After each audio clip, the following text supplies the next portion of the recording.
Adeshima by Mamu na ajo Emma Kwa Benumere Edmond KFM TV so enyumere asosen sema yabo anu efie man mu ne ninia ebesom se no siakase wo KFM TV ne so enyumere sem no edoso ye papa na mekai wo se dwumeko bi adaroma na enyumere wo mo ebo mechi do ma mede nsem no mede eba besom aseda PSA enkonfama KFM Musical Center wo mo eton instrument bi asa ope combo guitar microphone speaker drum set ninia no do ni twem e wo masoe ya wonsa ebetimi akasa instrument ninia bi ubanan ekopiem e wo santimantema wo mo e wadum wo mo ne Sambra Hotel no ana ebonhwe ni mo nkremantema so no wo mo e wa Accra Zongo Lane eno to betimi ahwe bi betimi akoho no akwadwo instrument e ya papa ebo no so e da form boko sa enso ana dada bateka benwumeri wo mo ton phones ene ho aka de bia sa ope Infinix iPhone Samsung yam Tecno ninia no udweni etwem e wo dada bateka bakache a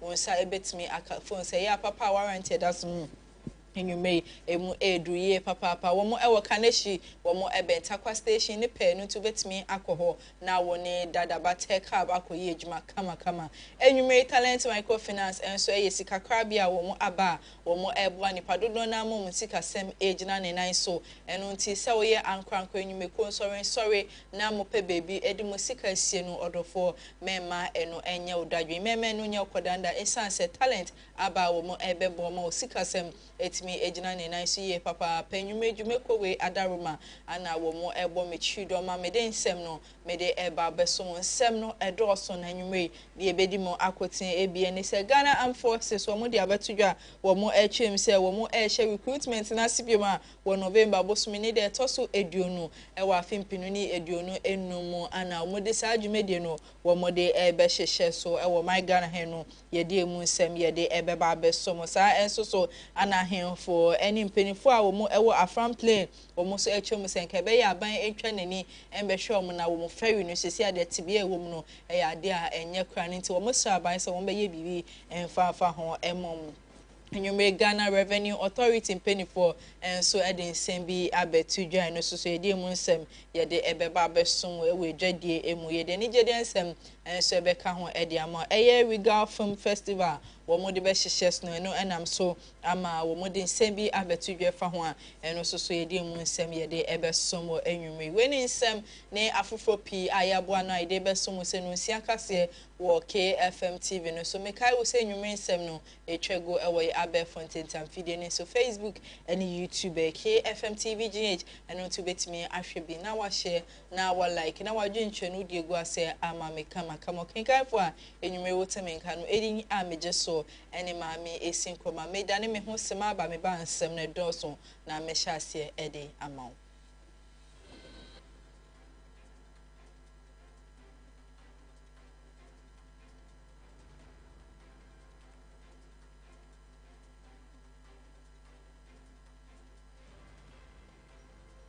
Ebusia for egusa emamu ina akwa ba esan dem asese enyume muguso etimo TV ho amohwe no nsia kase e wo KFM TV ne so mekai wo se enyume nsem no etwego ewe abefonten tamfidie ne so Facebook and YouTube KFM TV GH no to betimi ahwe bi na wa share na wa like na enyume wa dwenche no so udi egu ase ama me kama na me nsem na se ede ama enyume dia private legal practitioner Morris Ampao and they what they so bokese ebo eyon munyam for amwa wode bone se waba montimo abekasa dia fa ye Obuasi East ma shebedwani awanya ne baby ko wabekasa nsem bi ede afa ye no ne ye ehun sensem aba no wabeka nsem bi afa ho ode wono ye Morris Ampao ne din abehye ho bi nsem we ana Morris Ampao wono so wode abetudwemra woni nsem twofo hya woni wo mo etwetwen komo ne nsem ne nwumre ye so ye de bi esomo ewo no nsia kase no eso He didn't help himself. Okay. But to come out say, "Na me na chimpranda kwasi akasa." Kwasi akika. Wow. Sika one show maturity. You will never be a secret. Yenka. Deny. E juwe kura no. Na nyi yakio. Oni ko chimpranda secret. A secret. And obi enim say, "Una chimpranda." And wo deny. Enti ono obi am be kan say chimpranda. Ya bisa Ebusuafo no ntin same way Anna Morris empower de abetuja yenso ye de bi abesom ye to asem ne so de ama onwumedia Harry na Idris wo yo so afa wo hwe ye desua ho nsem wo my Ghana ha no so de nsem bi abetuja wo chem se sesi ade omo bom homodin se won betimi esi ye Defense University wo my Ghana ha no betimi aboama abibia no wo matwe ni ye security officers ahodo a wo ebo my Ghana wo che se sade we ade a wo propose de aba enche bia wo behwe no mo egu kwam se ne be betimi aboama bibia no ye security ho nsem no etimi ejina ne nan so de ama ye same way ana Harry na Idris onwume wo de abetudwa ye so de bi esom wo no nsia kase no eso. Where in the world Speaker Bagbin will qualify for a governance chair of any institution of higher learning, whether it's Yale or it's Princeton or it's Oxford or it's Cromwell, everywhere in the world, given his standing and given the enormous experience he has acquired over the period. So, Professor Atuahine, on my way here, Mr. Speaker, forgive me that I'm talking for long. I have to subject you to whether you have met our regulatory requirement to function as a university. And Mr. Speaker, I'm happy to announce that he has passed. The Ghana Tertiary Education Commission related to me that they were satisfied with what you are doing and that you have a lawful, legitimate accreditation. And for some other academic courses, you have to come back to them for accreditation, which we'll be happy to grant you, Mr. Speaker. Mr. Speaker, it's not just you. I'm sure sooner than later I'll come to Parliament to introduce the National Defense University. It's President Mohammed's decision that the Ghana Armed Forces and all its allied institutions be upgraded into a university of the National Defense University, NDU. Will come to Parliament to introduce a bill on that. So to Professor Atuahine, I should commend Speaker Bagbin, and I believe that many of our academic institutions in Ghana are listening. You can establish a chair in governance.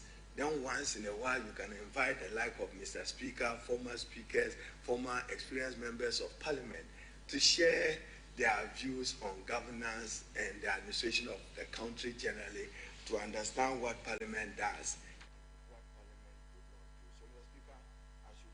Ebusuafo no ntin same way and also ahwe a wo hwe ya desua ho nsem se wo my Ghana ha onmonya for Harry na Idris enwume wo de abetudwa yesu ye de bi esom e wo kase no so ye to ansem ne so e de ama enwume dia Ghana Armed Forces wo mo de abetudwa ye kata enwume wo mo de aba monti ma echem se recruitment no eno ekoba ya eno enam soma elwork nipa be sensia de wo mo fa so eto ananan e won siedo a eye mudodo na so e prepare ne no ana sesi ade no enam so mo de tab no eto so ne no anam penifo e de abetudwa mo chem se wo mo ebesan ahye recruiting na sebiem e wo November bosom ne da eto so edio no e wo afimpini ni edio no enum eye ya wada da ye nimi ana wo mbesa ahye sa adwumede na sebiem e wo my Ghana no mo chem se wo bepie mu e wo nkramantem a dwumede no ebekọ so e wo Elwork Sports Stadium ana eye ni Elwork Sports Stadium Air Force Base and Eastern Naval Command and also whatever yes embre biaye we ana sa dwumede we ebekọ so ehwa wo mo hwe se de bia no nipa be se 600 ana wo betime ekopie mu ewo sa centers ahodo a wo mo de egu crime se ne be ya screening no screening no ebetime akoso ho yi papa de amanu nti Ghana Armed Forces wo mo so wo mo hyehyɛ ya enwume wo mo de abetudwa no ana KFM TV enso ye de bi abesom ewo kase no eso na ye wo sansem na mudia ende new center Elvis Dako no so ne nsɛmtwofo hia ya woni wo mo etwetwe nkomo no kasafa elwa katorenche meto wo mo ewo kwa nipa be sensia de wo mo efa so eto ananan ewo nsed wo chese sankofa wo mo prepare na wo mo ha wo mo eto ananan ewo nsed no ewo se Ghana penny 40 etwa sika pudo bi edimo mo anase compensation bi ewo no ewo se penny fo etimi hwe na wo mo yes ma sankofo se ne be ya bibia no wo makoma ebetimi ato wo yem e wo bibia wo mo wo chese wo ebusuafo de wo sa ban etimi hwe na wo ye bibi e de ma won samwe ana wo no so wo de abetudwa efa elwa katorenchema esi wo ho no ni nsem no ye de bi esomo. Asking their families to bring representatives is in order, okay, but I think that the state must go beyond that and compensate the family financially. Families deserve financial compensation from loss of this these 6 young girls. Aside giving the opportunity to replace somebody, they actually deserve hefty compensation. And if they are not compensated, I will urge any family member to sue the Ghana Armed Forces on this issue. Because first of all, you are the one who invited them to the venue. The Airworks Sports Stadium belongs to the Ghana Armed Forces. So if something happens to anybody there, and when that person was there at the invitation of the Ghana Armed Forces must be held responsible. So if the state will not compensate the family with a hefty amount, those that can afford, lawyers that can offer pro bono services, I think to support this family to sue the Ghana Armed Forces for some hefty money. You see, when people sue and they win, it sets effective standard for the whole nation. And that is why next time somebody will ensure that the people at the helm of do the right thing. Because if they don't do the right thing, the state is going to lose some money. So for me, it's either the state compensate them financially, or some lawyers should come together, help these families to sue the Ghana Armed Forces, to teach all of us country as a lesson. Some way Anna Elvis that call de abetu yenumre ayenso ye dibi abesom ye to asem ne senumi na ye do akonsem from there Temale Metropolitan Assembly TMA penifo eye wo mu mayor eye Adam eye Abubakar Takuru wono anode abetu ya wo chim say ye wo second phase the magic decongestion exercise ebe koso e wotema ene ne importem no eno anode abetu ya wo che say wo mo alanche sa second phase ya ebe boa ama eye kwa abwa peso eye biaya eni se no ma bisisi no wo mu de asisi no wo mu hwehwe eyi sa de ni nia e de fo se ne be ho betimi ate yopo e de amomenu nti sa first phase a wo mu de hyehye so a eno abawiye no second phase no afi ana eno so wo mu abepa ho ntoma e wo man Ghana ha e beboa ama sa de congestion a abdoso no eno etimi abrase e de amaye same way na eye Temale Metropolitan Assembly eye TMA wo mu mayor eye Adam Abubakar Takoru wono so wode abetu ye wo chem sesa exercise enche bia no wo mo de be hyehye so e beboa ama mo dwumedi a e do mo ne so no metimi ahwe don waye e de aboa. This is going to be the second phase of the decongestion exercise of Tamale Metropolitan Assembly. Please, we are not here to fight anybody, but anybody who failed to obey the rules by the decongestion committee, then we need to let him face the law. And that is what exactly I want you to do. But if somebody wants to go beyond that, and that is why we have the military backup, the police is there. So the task force, please comport yourself. We don't want anybody to sit on the bicycle lane. We don't want anybody to sit on the streets. We don't want anybody to sit under the overpass. Please, we have to clear everybody, even including the beggars. It's too much. The beggars can decide to go to the old stadium, they can go and gather themselves there. If anybody wants to do business with the beggars, the person can go there. So that is what I want to give to you this morning. Please, I wish you good luck. Adeshiman Benunti same way Anna Enyume eye Temale Metropolitan Assembly wo mu mayor Adam Abubakar wode abetudwa yenso ye de bi ababesom ewo no siakase no eso ye to ansem no so enyume na ye de akonsem from there eye New Patriotic Party wo mu member baako wo mu ahwere na eno ayare husem ye papa no mo chem se eye wo mu polling station chairman edema eye ninchi so eno ana papa atwana nanu ewo nsiedo a eno ayare husem ye papa mo chese eye motorbike accident and esi wo hwa eye asin break so asin north eho ana sa kwenhye ye si ya eno ayare hosem ede amobibia ne titu ene NPP amenu konsem we anampeni force enwumi wo mode abetudwa efa ho and say ene ye da ya papa bra champion oba asin north no be delegate na wakana asma chiro no ti ya organization asia come for the Pentecost. From Pentecost junction, say just by 2 minutes. You know, need to organize about call. Say, the national coordinator will press serious accident. They just immediately, the man so ampa. Now, surrounding the brand, the police station chairman when they just so. I was so free. I find saying, I say, we come, I say, I call, I'm money up. We do pay your money. moto ba ko ne be na e bo tree na mete ye no moto ni finichi moto ni we na na kwaro so na e ba o but ono yo ho ni me no nti ono man no na moto ni finichi o de ye den le bo no aha na me ni hu ye esi na me ni wo de ba hospital me ni hu ne de alaji ne de mad kakaba ni ni de is serious pa we plan kasa you go so obi na ya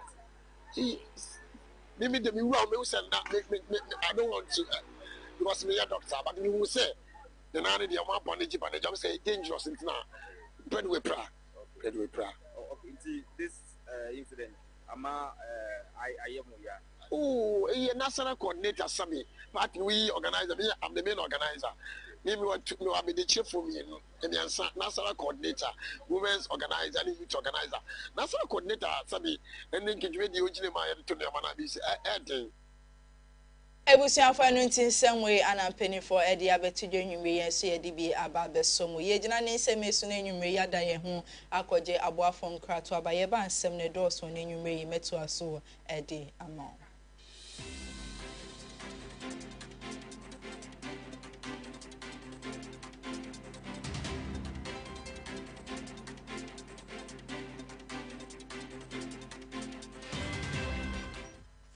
Ba edwaso ni o yanom ehyen a en use fuel when so yensesa oil ne wo hia ene ni key ehyen egumechi nyina eye lip moto Giomi anase nami eyemu bia won sabeka wo KFM Limited e wo Ghana ha lip moto abefu kansa abi yanom emwede ne sanso efe wa hwe interiors here. Can hear me, Timothy see and your friend on lip moto. There were 3 modes of driving. Obey me a switch it, so open 10 more, obey in a sports mode. So person will save you battery, obey me is economy mode. That's a one pentem now open with normal riding so your friend is standard. Who charge it with battery within 6 hours. A bet to me do work Kumasiaba. Metre air 310 kilometers. Ain't a winning how. Obey to me so the 3 hours fast charger. I charge and I'm you fool. Bonama no akọ Kumasi aba say no me try the aka no Giomi ya wo hia ne key make sure say key ne ben wa wo hwese na interior on it na black and white papa so no FSN yo wa screen tentin e bo ma hu car no battery aka na ma hu mileage nso e wo so when so de etu kwan 320 kilometers and sana was our charge. Ubet me a charge in 6 hours. Fast charger 3 hours.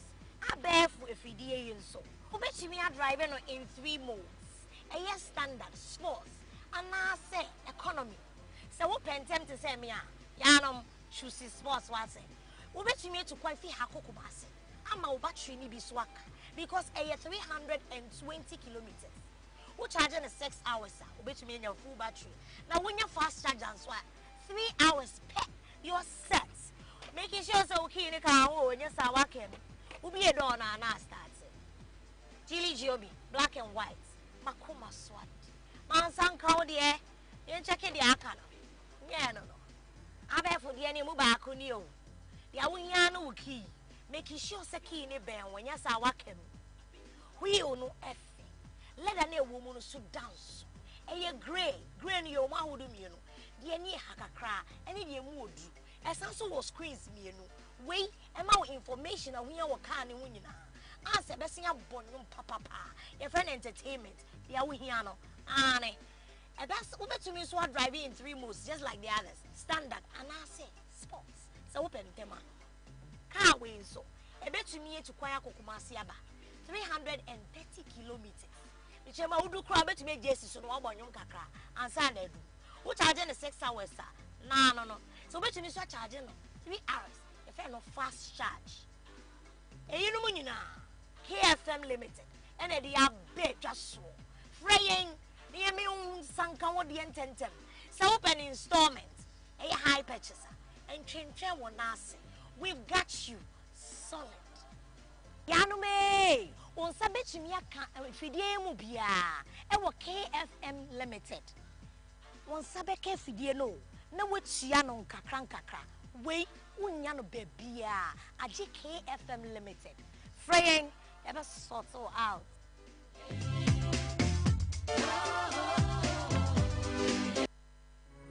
Yo, I'm for and I am Makwaba at the bar, a KFM musical shopper.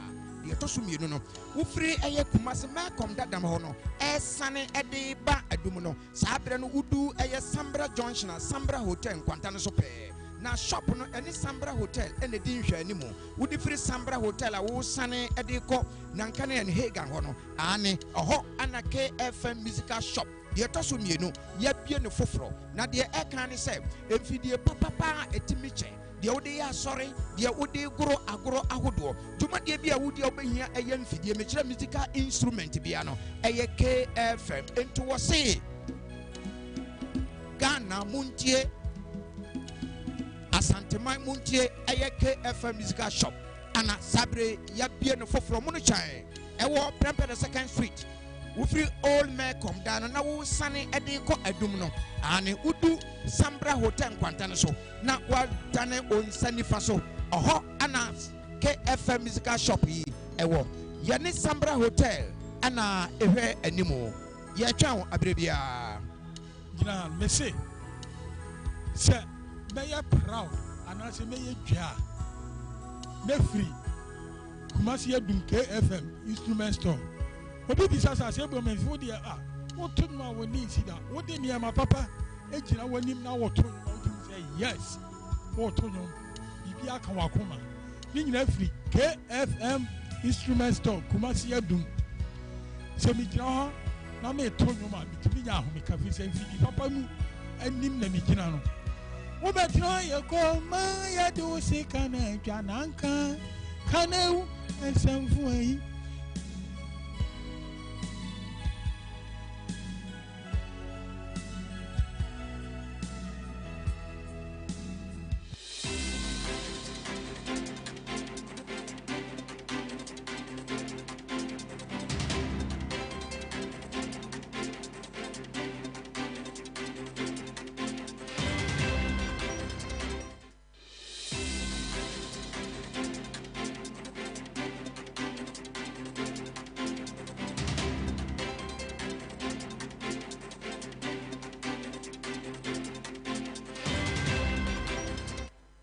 Busuafo esan mamu ina kwaba eda mo asese enwumere mu so etimo TV ho amotwe no nsia kase wo KFM TV ne so because so ekai wo se enwumere 7 no etwego e wo abe fontentam fidie ne so eni to betimi ahwe bi na wa share na wa like ne wa dwentwe no de egu ase amame kama meto ansem ne so e de ama ode a Western Regional Minister Joseph Nelson and de wa launch a 9-member committee ama mo be hwe ama HIV AC ade a atin kensen eho no wo mahwe na wo mo aso anu papa e de ama obibi o mo chem se eye 1120 new infections ana omunyaye e wa afie atwam no nti se si ade wo mo ati committee a wo mo be hwe na HIV AC ade no anu etimi abrase e wo ehosan same way ana mpenifo e de abetu dwanwume ye siade bi esomo e wo kase no eso. The Western region, like the nation as a whole, continues to face challenges in reducing new HIV infections, eliminating stigma and discrimination, and ensuring equitable access to treatment and care for all. New HIV infections remain unacceptably high. The 2024 data from the Ghana AIDS Commission indicated that 1,120 persons were newly infected with HIV in our region, an average of 3 new infections each day. That's most unfortunate. Unfortunately, these high numbers have remained consistent over the last 5 years. I have directed the Regional Technical Coordinator to present the detailed regional figures for our collective appreciation of the magnitude of the task. Ebusiafo emra wodi ni sem ebe awieye no ana regional HIV coordinator Dr. Felicia am here wono so etonsa the first en kebe ya wo mo emma ba ko ye odo ene nkabom embro mo ntem se na be ya wo betimi ahwe ma HIV AC ade a ama ne ho so ho no wo betimi ahwe na o maso ano de ama obibi ansem we ana Dr. Felicia am here wono so wodi to eja. We have increased from the Sentinel survey 2023 was 1.55, and then 2024 we are at Western region at 1.65. So you could see that our prevalence is increasing, and this is because you think that HIV is no longer there. So I want to use this medium to tell the youth that HIV is real, HIV is there, it's still real. It's because of good medications that we have. That is why people who have it are not having the AIDS syndrome. So we plead with the public that we should adhere to the preventive measures. After some way, and a Dr. Felicia won so what they abet dry and see a DB as some enumerate to answer so Eddie Amodi do copium a was santimantem a crobia first a chichere dadrini a was santimantem neno and a yembebno and a timemu mohono womode or yechebi ashisha sunini and some which say a military no any apostle for Eddie operation be a so and no enam so memma alhodua womo ewo cronimuno womo achichi dodo na Eddie or Marquetry aban ekukumeno anatime mufo ehwese mpanifo mra mountain na omo metro mu 90% a omo de sa oyehwe no na se omo de sa operation no ehihye so a eno enam so manipa dodo na de ye de womo akwatwe aban ekukumeno enam so ama omo so womo de sa oyehwe we womo di egu kwan ma enyume ye so ye de bi esomo ewo kase no eso Emma, what I do, any what's the other? Emma, what I do, any what's the other? It's yes, we are not a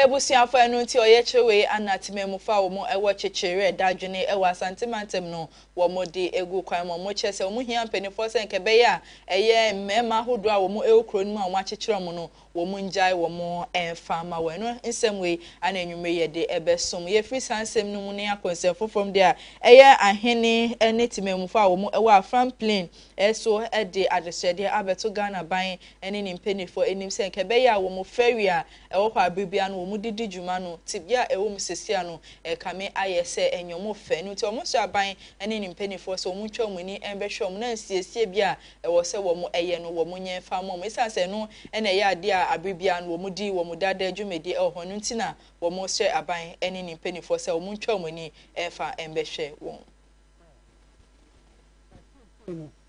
yawa ahuhihina mu ya den papa and saying and say jumaje ti tro di wa from prince no e kuya ya bre ya kobo bi se free bank ya kuya no nyame ato nsupagu so aban no mpa ebo aba okwani bia wono ban o ne dem na warehouse man no baba beto eni pepe to go for pepe aba beto water region for pepe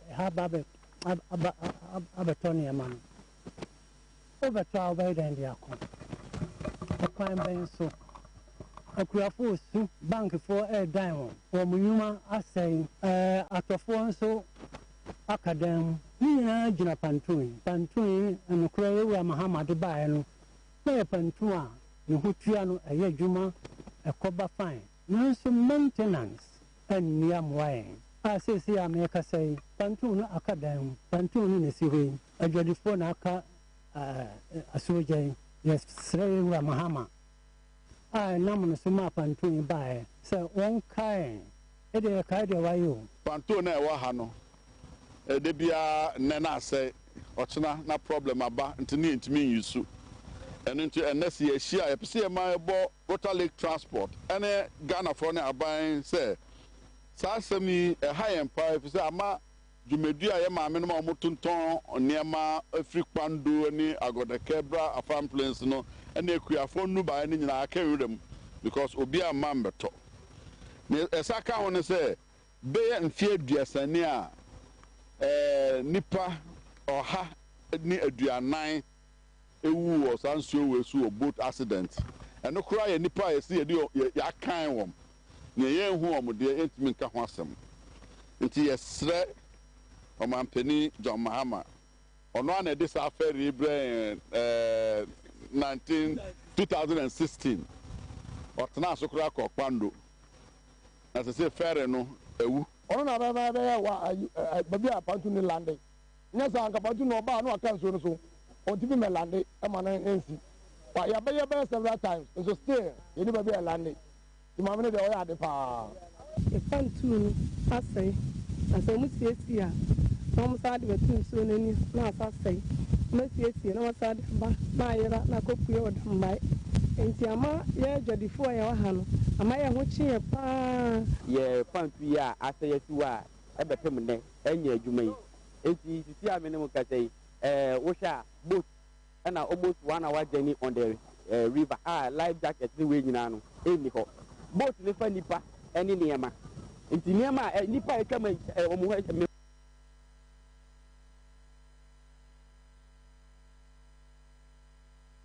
busuafo anu ti semwe ana mpanifo a wo mo ewa Franklin enso e de abeto dwa mo de adesede to Ghana mampani His Excellency John Dramani Mahama nim se won hwe na sa panto e won be ye ema mo na sensiesie be e wo se wo mutimi di gu kwan no wo mo fa be gu kwan mo mesanse no ana bibia no wo mo di wo mo dada dwumedi e ho sa ye gina wo mo seme so ne ada ne ye ho sima ba ye ba ye de nsem no e ko edwadie emu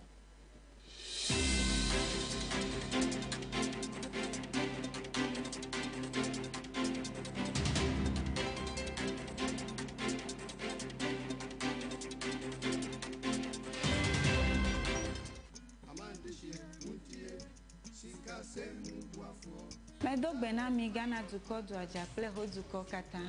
Mie chonyanyi adevena micho Talent Microfinance Limited gajarupa. Mie wana susu savings, adishare, school buafo, cashback, ple bubwa okata. Nenyebe egajom demi agbo la letie tomegbeko ateun ahoga dodo. Kenenyebe egajom vivi la nenyebe ohigahia ola ateun ava de ogai kene hia fa. Tanenyebe mi foncho mi afa jom yo kenye mi afa gadodo nyawa. Business loan elemiashi, church finance elemiashi, salary loan elemiashi, eye bubo li kenye personal loan. Nenyebe mi foncho business loan enye gadodo ikemie nana asichalao. Nenyebe washigba keke alom eleswe we have talent. Mi pekpegede nwo nenye washigba lesua ne woge wokekegede ji to talent pomo nuome nenye be mi ponchu mi afa salary loan enye gado mo mi ke mi vuna mi afa jirudu dola nke ga nyo he ya va talent wo payslip pe bank statement ye kwenye nwi hia o na koko ho salary loan le rate mi to keke akeji church financier personal loan va nenye habobo masoli hama eji fufofo sankuo jitao olila ashibobwe kekeake mia flegeno na nohem v choji nto jinwade vale kwereka mpopo kai ganyu heya talent kuna po heya ole chagbagba na do tare talent bena wo gado monwa anobobwe nami akpenami etibe ya nyafi ke talent la Talent Microfinance Jengo Ameganshpe ape Letina Tejifo Hotame. Miape Kapomoye 050-129-1298. Hello 050-128-9119. Talent Woga Kwamanu Banta.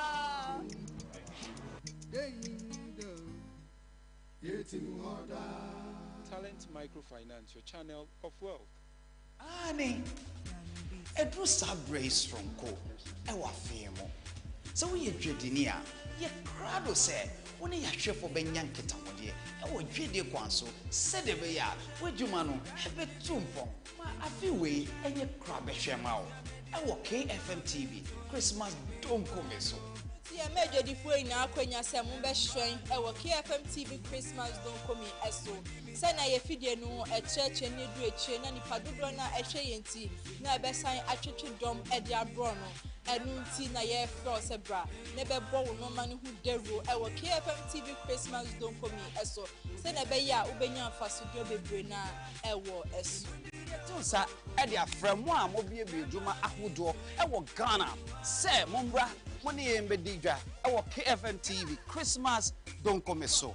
Enunti bet me afrain e wo ya homa true for so 0548 79044 ana 0246239070 na ye nu edudwa kama our KFM TV Christmas don't come eso KFM TV Christmas don't come bra na ye ndudwa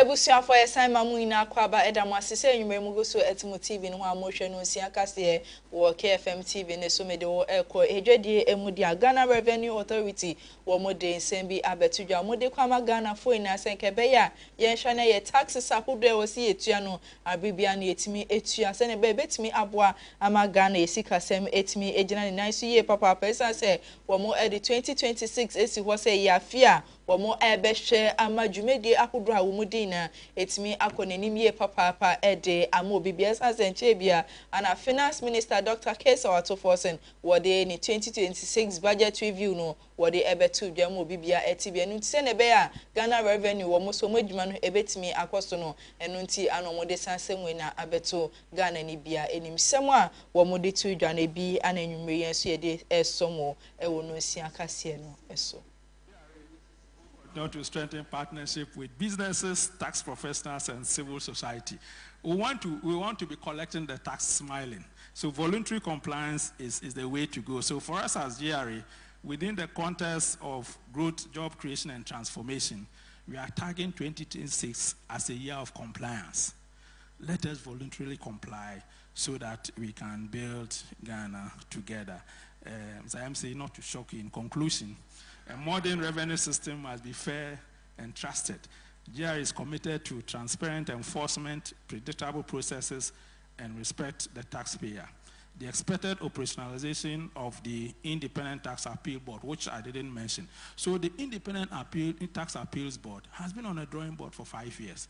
I'm happy to announce that under the leadership of the Minister of Finance, working with GRA, the regulations for Independent Appeals Board has been passed.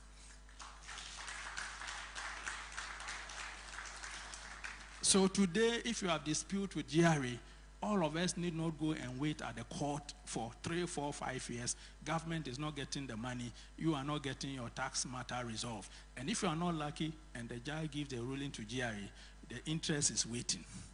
We will collect it. So Independent Appeals Board regulations has been passed, and we're working with them to operationalize it. So again, we are investing in the staff development, ethics, and digital skills to ensure that GRA, as we relate with the business community, will reflect the sense of professionalism and integrity. The 2026 national budget represents a pivotal moment in Ghana's economic journey. It challenges us to reset growth, to reset jobs, and to reset for transformation. So we stand ready to support this agenda as GRA with discipline, with innovation, and investment in our people, and investment in the right technologies. As citizens or a taxpayer, and I just want to emphasize this, your duty, 1, is to know the taxes you must pay, 2, dutifully pay the taxes, and 3, let us build Ghana together. Let's move forward, let's strengthen our systems, uphold fairness, and build an economy that offers opportunity for every Ghanaian and resident. May God bless our homeland, Ghana.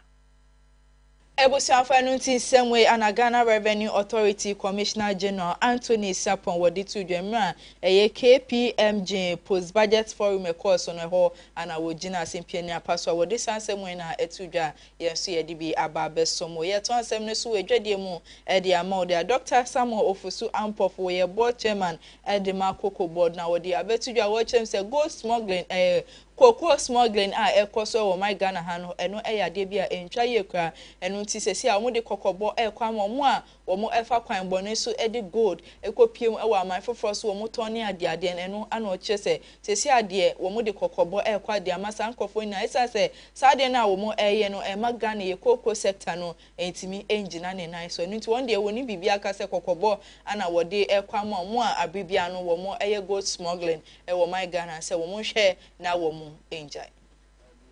One of the challenges that we are facing, especially in the Volta and Oti region, is the smuggling of cocoa beans across the borders of the country. To the extent that if we juxtapose the cost of input that we supply to the farmers and the output in terms of production that we are getting, there's nothing to write home about, because cocoa is the backbone of our economy and will continue to remain same. And the best we can do is to work very hard to sustain it and to ensure that we increase productivity. We have outlined a number of measures that we are going to team up with the RECSEX and DISEX to tackle the smuggling menace and to ensure that it is reduced to the barest minimum. Again, we have said that in spite of all the challenges, His Excellency President John Dramani Mahama has kept faith with farmers by ensuring that he pays 70% of FOB price to our farmers, irrespective of all the challenges that we are. And the cocoa farmers are grateful to him, and we believe that we as a board will work assiduously to justify the confidence that he has reposed in us.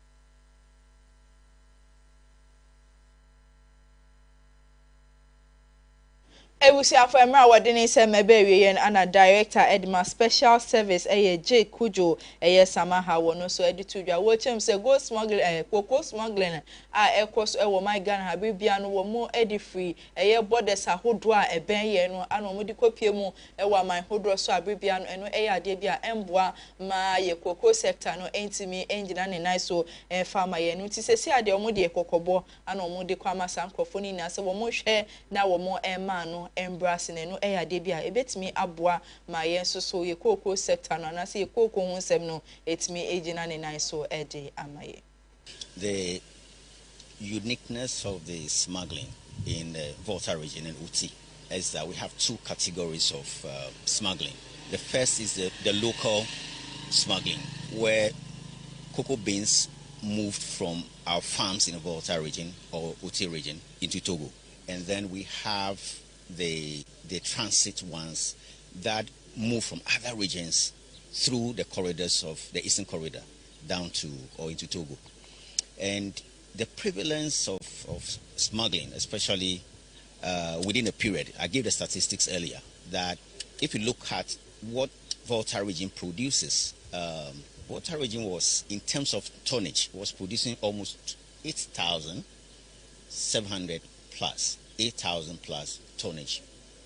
But fast forward to 2021, 2022, sorry, 2024, 2025, the 2024-2025 crop season, this has radically moved down to 87, from 8,700 plus to 87.06 tonnage. So you could see the level of reduction in what Volta region produces due to the level of smuggling into Togo. So we are appealing to our security services. Of course, they are stakeholders in this fight against smuggling. We are losing a lot of revenue because if you look at within 3 years, from 2022 to 2025, Ghana has lost almost $1.1 billion through cocoa smuggling into neighboring Togo and Cote d'Ivoire. So it's a fight that we must all come on board to fight. And somebody was asking about the modus operandi. The smugglers are devising various means every day. You won't believe, sometimes they use ambulances, they use land cruisers with sirens, etc. So the modus, they are many. And well, with intelligence, I think, and with the support of our security services, I think we can win the fight. So I was saying that the kind of, and I was so candid when I was speaking to the RECSEC members, that the kind of cooperation and support that we need from the security services, we are not getting. Why? Because as the regional minister, you listen to him, some of the smuggling that the transit ones, vehicles move from other regions through this place, from other regions. Does it mean that the security services are not manning their checkpoints, etc.? So some of them have compromised themselves very much. And that's a fact. I don't want to put certain things in the public, but we need that patriotism, that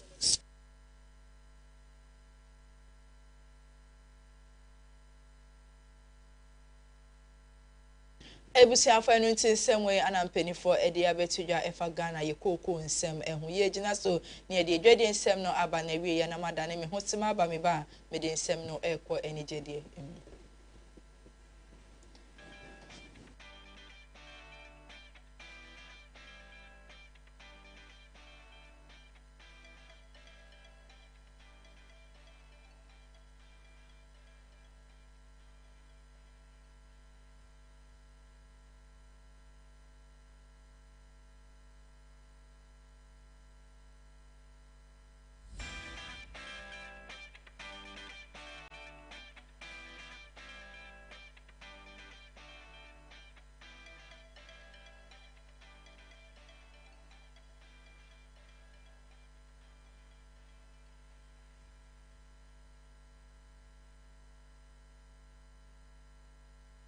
Yeden nsɛm no ekɔ enigede emu dia organizers edema Regal Film Festival Award no womo de abetudwa womo chem sesesi ade womo release womo 2025 edition emra womo screening 121 film entries awo chese amai bese edionu baako ana womo ede won efa emu a womo chese Africa ene eche no ni na ade asesi ade womo chese womo edition 2025 de no womo release a eno yede mu nsem yede abesom na nsem we anampenifo ede etudwemra womo ene nsemtwofo hia womo ne womo etwetwe enkomo.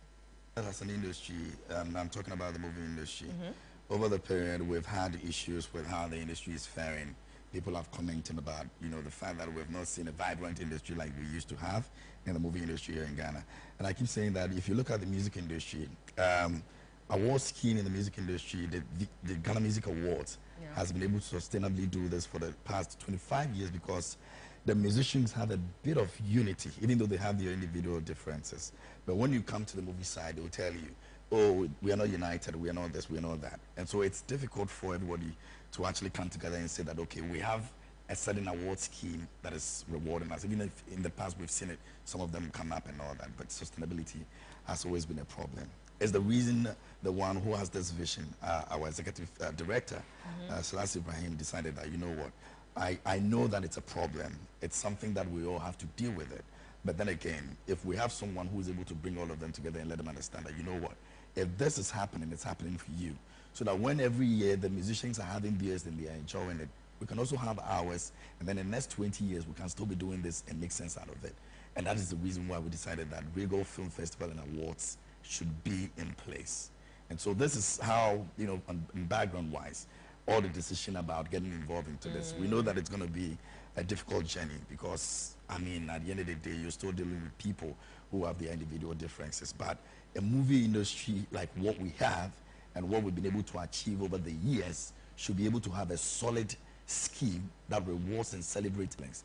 And this is not just capturing Ghana. We're capturing the diaspora. We're capturing Africa as a whole. Nominations, you'll be amazed the number of nominations that we had and the countries that actually came through. Over 21 countries. Wow. Yes, and she was in charge of it, so she can give you the figures and all of that. But I'm saying that we need this as an industry. Right. We have to make sure we protect this as an industry. And if we want to see the movie industry go as far as what we've seen the Nigerians, the South Africans, and all of them go. We need this umbrella that we can all be under, so that at the end of the day, every year, we all go and celebrate the hard work of these young talents that we have here in Ghana.